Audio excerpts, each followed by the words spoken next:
You were a lying, deceiving prostitute. And you're like, Andrew, why weren't you just nice? Like, women like her are known to lead men astray. They're known to ruin men. And hey guys, in recent months there was controversy over the former OnlyFans model Nala Ray, who claimed that she left the porn industry and found God. She then went on the Michael Knowles podcast and detailed her spiritual journey. That video got 1 million views. And while Michael Knowles was very accepting and trusting towards her, other influencers such as Hannah Pearl Davis were very skeptical of Nala's conversion. When can we say, okay, pretty girl cries, pretty girl has sob story, she might be lying and playing us? Is it when I have video of her in January talking about how she's going to make more money this year and pivot outside of OnlyFans? Would that be enough? Is it in January when after she's baptized, she's still at OnlyFans events? Is it when she raises prices 4 times? Is it when she still posts provocative pictures on Instagram? The controversy intensified after Nala went on the Whatever podcast and pretty much admitted that she's a fraud and lies about everything. I went on so many podcasts because I knew the only way to grow my was to be viral, and it's such an oversaturated platform right now, and I've been on it for like 5.5 years. So everything I've said on podcasts is complete clickbait. I did it to go viral to then make money, and it worked. I said whatever I needed to because I understand the male brain, and I needed to make money, and I was like, wait, I so got taken down. You lied about everything?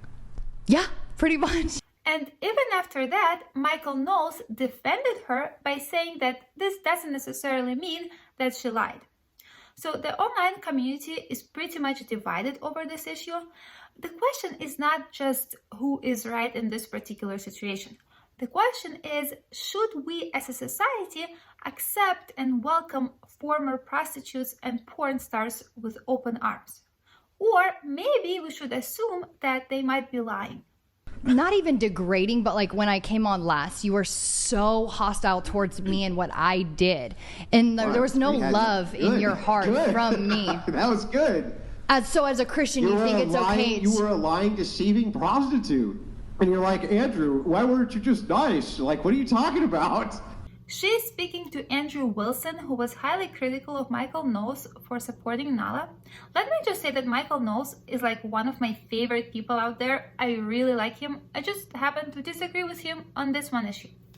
So let's zoom out and look at this from a historical perspective.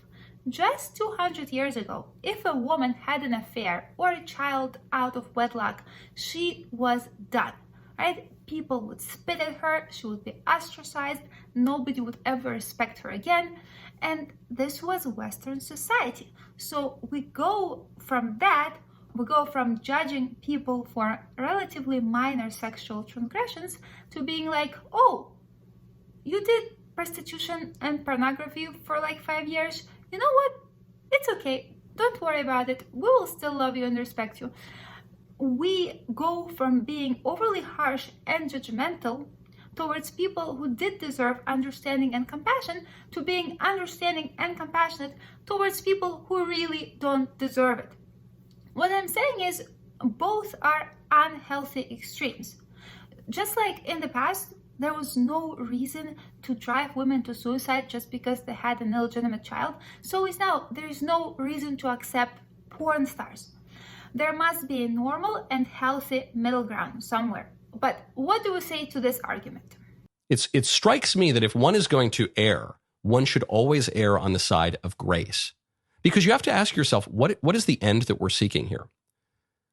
The end that I am seeking, at least, is to lead more people to Christ. That's the end that I'm after. So if someone is inclined to go in that direction, to give up a life of sin and vice, and is showing evidence that she wishes to do that, I would like to encourage that person down that path. I think that would be a good thing. Why not give people the benefit of the doubt and accept them anyway? Because by doing that, you're causing a lot of damage to the young women out there and to your religion as a whole. Prostitutes have always been confined to the dregs of society. There was always a stigma attached to this behavior. So if someone does OnlyFans for years, and then this person says, well, I repented, I found God, and then you immediately accept this person with open arms, and you love and you respect that person, what message does that send to all the young women out there? It sends the message that, hey, I can do OnlyFans for years. I can sell my body. I can record myself having sex. I can blast my naked pictures all over the world. And I can do that for years. And then once I've accumulated enough money that I don't need to work anymore, all I need to do is I need to come out and say, hey, I have found God, I've repented, and then everyone will love and respect me again, as if nothing ever happened. So by making it so easy to come back, you are making it very easy to start that behavior in the first place, because you are removing the stigma, which is a natural consequence of sex work. And removing negative consequences means encouraging bad behavior. Last week I did 101 guys. Now this was just the warm-up, because in February I'm going to be the first person ever to reach 4 digits of guys all in one day. Yes, 1,000 guys. You're being nice to one whore at the expense of essentially normalizing OnlyFans and encouraging thousands of women to engage in this behavior. So this is not grace. So Michael Knowles thinks that accepting porn stars will make Christianity look more attractive. I'm not a Christian, but I don't think that this makes Christianity look more attractive. It's like in a religion, you need to have standards. There needs to be a red line somewhere. And if you don't draw that red line at prostitution and pornography, it's like that red line doesn't even exist. Like, where do you draw it? And it's like you don't have standards, and people don't respect that. People are not attracted to that.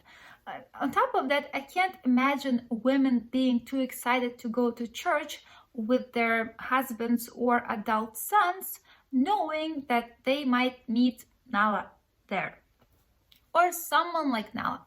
Women like her are known to lead men astray. They're known to ruin men.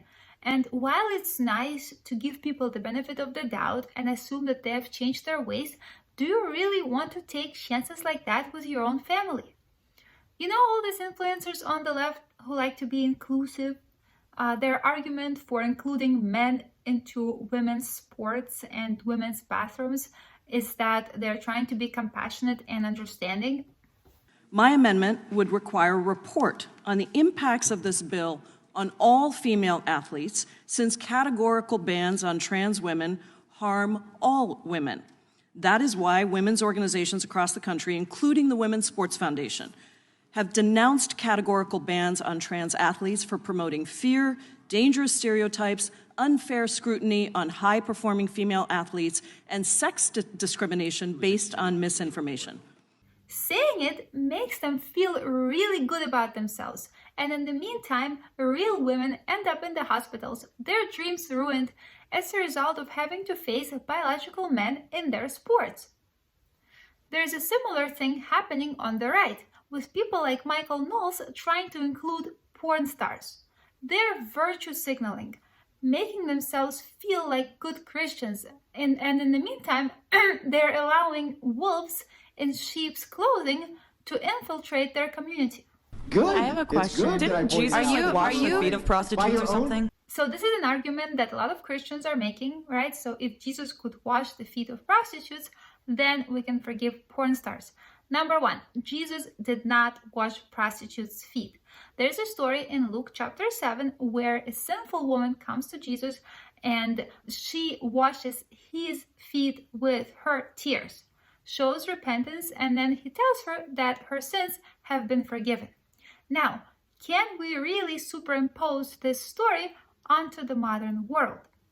Let's look at what kind of lives women had 2,000 years ago in ancient Judea. So there was a law at the time that if a person dies and he's got unmarried daughters, married daughters, and sons, then unmarried daughters get first priority when it comes to inheritance. They basically get as much money as they need in dowry to get married, And then everything else, the rest goes to sons. So the rationale for that was that if girls are left without a husband or a father to support them, then they will be forced into prostitution. So they made this rule to avoid immorality from happening. This was happening at the time of Jesus, and all the way until recently, it was a common pattern for women to be forced into prostitution simply for lack of options. We see this everywhere. We see this in literature, for example. In Dostoevsky's Crime and Punishment, one of the main characters, Sonichka, is a prostitute. The reason she's selling her body is because her father is an alcoholic, her stepmother is deathly ill, and she's got 2 younger siblings. And unless she works as a prostitute, all these people will starve to death. And this is fiction, right? But in a way, it's not. Let's go back to ancient Judea. We're not told who that sinful woman was. But if we put things in a historical perspective, we will see that life was so different for women 2,000 years ago that we simply cannot compare. Yes, that woman might have been sinful, but she didn't have many options in life. If you don't have options in life, you are very likely to end up in a situation that is a very, very bad situation, but it's not your fault, right? You are very likely to end up in a bad situation by no fault of your own. We simply cannot compare that to someone like Nala, who grows up in a middle-class modern family and has literally every option available to her. She can become a housewife, or she could become a scientist on the International Space Station orbiting Earth. Yet she chooses to do pornography and prostitution because she likes it.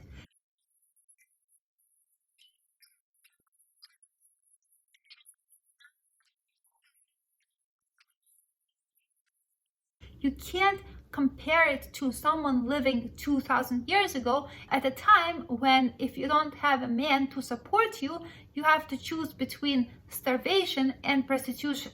You just can't compare that. In short, yes, there are examples of people going through dramatic changes and transforming who they are completely, abandoning their sinful lives and adopting lives of virtue.